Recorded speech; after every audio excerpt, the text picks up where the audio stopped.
আল্লাহ বাঁচাইছে, কিছু হয় নাই। এটা কোনো কথা?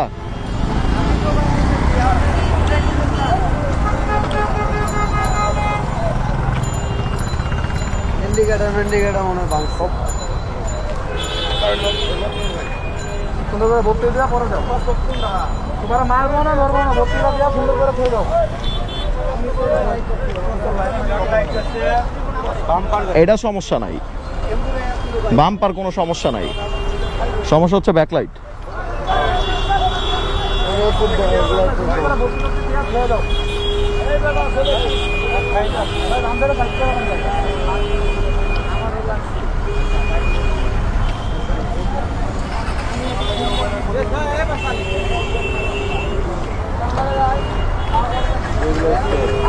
এটা পুরোটা চেঞ্জ করতে হইব, এটা পুরোটা চেঞ্জ করতে হইব।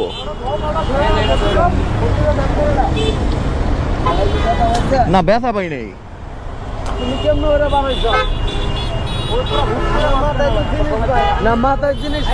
আমি ব্রেক না করলে তুমি উড়া যাই টাকা। না না না না, তুমি জরিমানা দিয়ে যাও। এটা আমার দেখার বিষয় না তো, এটা আমার দেখার বিষয়। আমি যদি ব্রেক না করতাম, এই যে সিএনজিটা আমার পিছনে মারছে, তুমি বাঁচছো আমার বাইকের জন্য।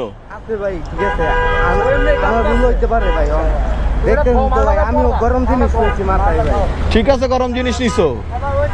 আমি যদি ব্রেক না করতাম, তুমি তো উইরা যাই জায়গায়, আর এই আমার ব্যাকলাইটটা ভাঙছে দেখা তুমি আজকে বাইচে গেছো।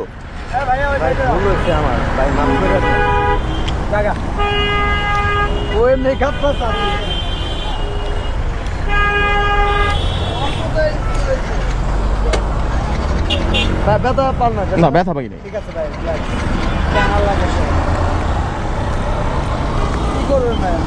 সেটাই, গরিব মানুষ, কিছু তো করার নাই। সমস্যা নাই, আল্লাহ ভরসা।